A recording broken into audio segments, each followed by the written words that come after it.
가장 대표적인 게 호객행위.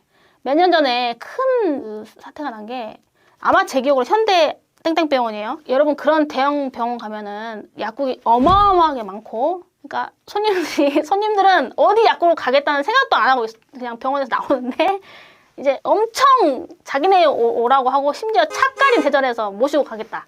이제 이런 난리가 났었어요. 그래서 이제 이게 의약품의 판매질서 위반입니다.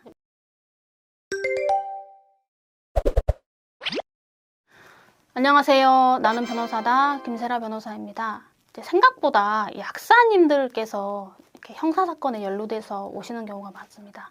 그래서 약사님들 관련해서 큰 사건은 약사법 위반으로 기소된 사건 또는 약국을 이제 양도양수를 많이 하시기 때문에 이제 권리금 주고 양도양수 했는데 뭐 또 차렸다든가 하는 뭐 경업금지나 손해배상 이렇게 민사로 가는 사례들도 있는데, 요즘에 이제 약사법 위반으로 형사 기소돼서 오시는 약사님들이 많아서 제가 이거 좀 정리를 해봤는데, 약사법이 여러분 전문도 많고 굉장히 많은 내용을 담고 있어요.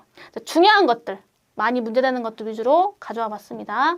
제가 편의상 1유형, 2유형, 3유형을 나누는데 1유형은 5년 이하의 징역 또는 5천만 원 이하의 벌금형에 처하는 사례들입니다.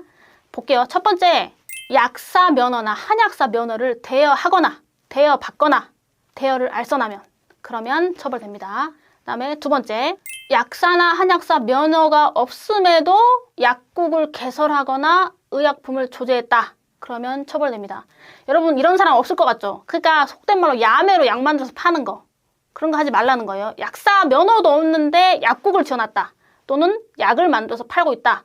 그러면 약사법 위반입니다. 그 다음에 세 번째는 약국 개설자나 그 해당 약국에 근무하는 약사가 아님에도 불구하고 의약품을 판매하거나 판매 목적으로 취득하면 안 됩니다. 그렇게 하면 또 처벌돼요. 그리고 네 번째는 의약 외품의 제조를 업으로 하려는 사람은 법령이 정한 기준에 따라서 시설을 갖추고 식약처장에 제조업 신고를 해야 되고, 품목별로 품목 허가를 받거나 품목 신고를 받아야 됩니다. 근데 요거 하지 않으면 또 형사처벌됩니다. 그 다음에 누구든지 의약품이 아닌 거를 그 용기나 포장에 의학적 효과나 효능이 있는 것처럼 그렇게 표시하거나 광고하면 안 됩니다. 그렇게 의약품이 아닌데 의학적 효과나 효능이 있는 것처럼 표시되거나 광고된 그런 제품을 판매하거나 판매 목적으로 저장했다 또는 뭐 진열했다, 이러면 형사처벌이 됩니다.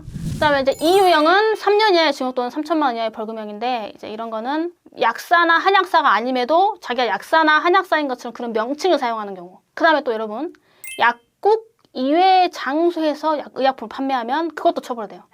약국 개설자나 약국 의약품 판매업자는 그 약국이나 그 판매업장에서 그 약품을 팔아야 돼요.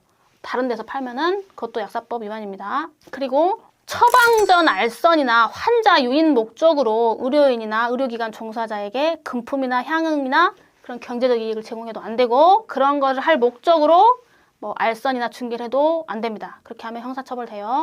이게 사실은 문제가 많죠. 처방전이나 환자를 많이 유인을 해야지 약국도 돈을 버니까 그 뭐 병원 원장이나 아니면은 사람들한테 속된 말로 로비를 하는 거지. 합리적인 선을 넘어서서 돈을 갖다 준다거나 골프 접대를 한다거나 이런 거 하면 안 된다, 이런 취지입니다. 이것도 약사법 위반이에요.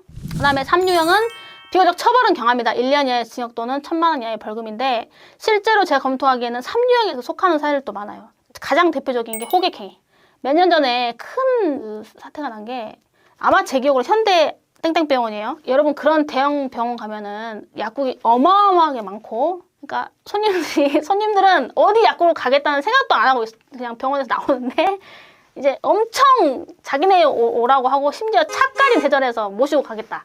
이제 이런 난리가 났었어요. 그래서 이제 이게 의약품의 판매질서 위반입니다. 매점 매석이나 이제 시장 질서 어지럽히는 행위를 하면 이제 그것도 약사법 위반인데, 이 매점 매석이나 시장 질서 어지럽히는 행위 관련해서 약사법 시행 규칙에 현상품이나 사은품이나 이런 경품류를 제공하거나 아니면 호객행위를 하지 말아라, 이렇게 돼 있거든요.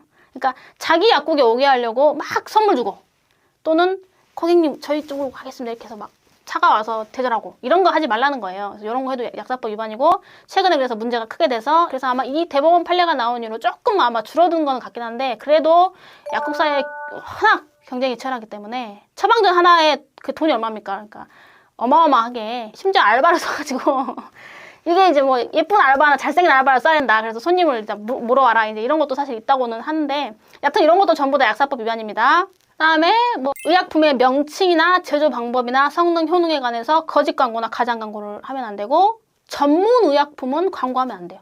그래서 이런 것들 위반해도 약사법 위반입니다. 이제 약사법 위반 유형을 좀 통틀어서 봤는데 그래서 오늘 제가 설명드린 거는 실무적으로 좀 많이 문제되는 사례들, 또 최근에 대법원 판례가 나왔던 사례들 위주로 정리를 했습니다. 네, 오늘도 이렇게 시청해 주셔서 대단히 감사합니다.